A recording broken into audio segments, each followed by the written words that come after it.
बोलो विष्णु भगवान की जय।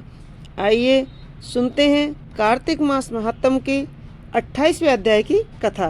धर्मदंत ने पूछा, हे देवराज, जय और विजय ने अपने पूर्व जन्म में ऐसा कौन सा पुण्य किया जिससे भगवान विष्णु का रूप धारण करके वह उनके द्वारपाल हुए। तब देवराज ने कहा, प्राचीन काल में ब्रणबिंदु की पुत्री देवहूति से कंदर्प ऋषि द्वारा केवल देखने मात्र से ही 2 सुंदर बालक उत्पन्न हुए। उनमें से बड़े का नाम जय और छोटे का नाम अजय हुआ। बाद में देवहूति के गर्भ से कपिल देव जी भी हुए। जय और अजय दोनों ही विष्णु जी के बड़े भक्त और धर्मात्मा थे। दोनों ही नित्य प्रति अष्टाक्षर मंत्र का जाप करते थे और विष्णु जी का व्रत करते थे। भगवान इन दोनों भाइयों पर अत्यंत प्रसन्न थे और नित्य पूजा के समय उनको दर्शन दिया करते थे। एक समय राजा के निमंत्रण पर देवऋषि नारद जी गणों सहित राजा के यज्ञ में पधारे। उस यज्ञ में जय ने ब्रह्मा और अजय ने पुरोहित बनकर यज्ञ को संपूर्ण करवाया।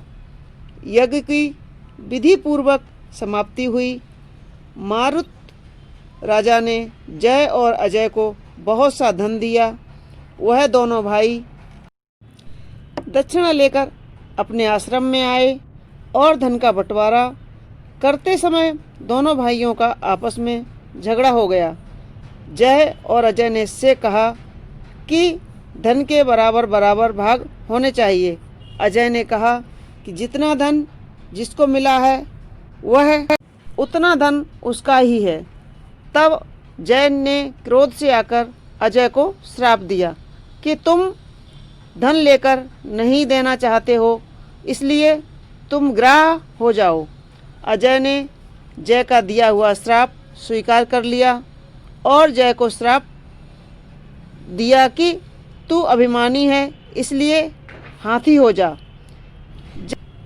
जब नियम पूर्वक दोनों की पूजा के समय जब भगवान उनको दर्शन देने के लिए आए तो दोनों ने भगवान से श्राप मोचन का उपाय पूछा।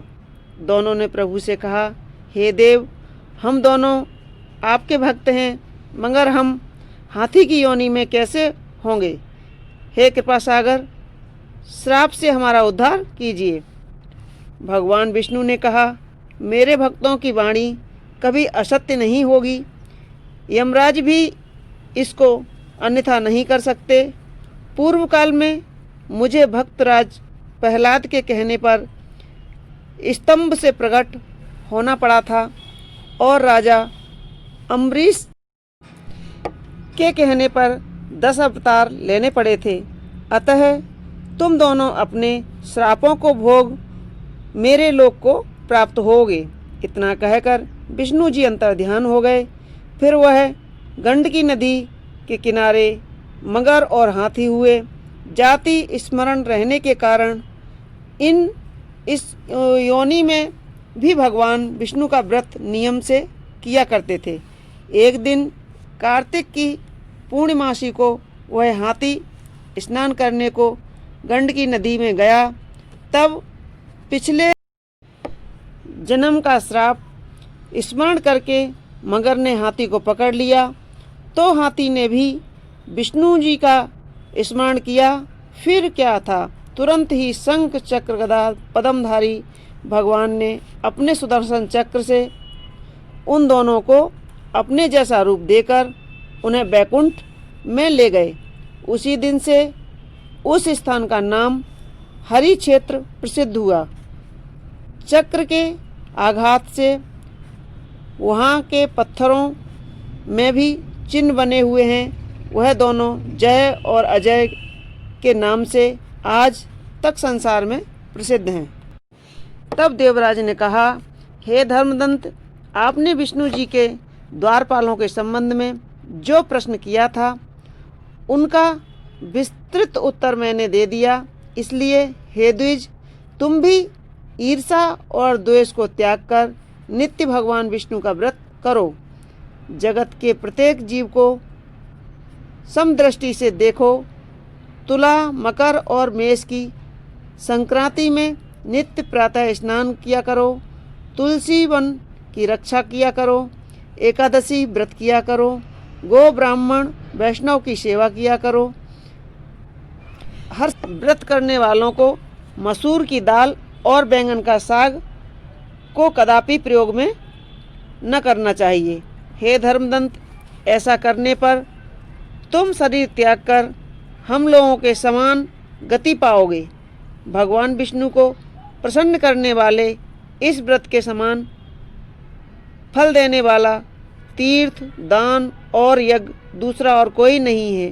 हे विप्र, तुम धन्य हो, क्योंकि तुमने विष्णु को प्रसन्न करने वाला व्रत किया है, जिसका आधा फल तुमने कलहा को दिया है। उसके बाद हम कलहा को वैकुंठ में ले जा रहे हैं। तब नारद जी ने कहा, हे राजन, इस प्रकार धर्मदंत को विष्णु भक्ति का उपदेश देकर कलहा को साथ लेकर विष्णु के पार्षद वैकुंठ को चले गए और धर्मदंत भी उनके आदेशानुसार विष्णु के व्रत में तल्लीन हो गया। तब उसका देहांत हुआ तो अपनी स्त्रियों के साथ विष्णु लोक को गया। हे राजन, जो कोई भी प्राचीन काल के इस इतिहास को सुनता है और सुनाता है, वह अंत में विष्णु लोक को प्राप्त होता है। बोलो विष्णु भगवान की जय। कैसी लगी हमारी आज की यह कथा, हमें कमेंट्स बॉक्स में ज़रूर लिखें और हमारे वीडियो को लाइक करें, शेयर करें और प्लीज़ प्लीज़ प्लीज़ सब्सक्राइब अवश्य करें। धन्यवाद।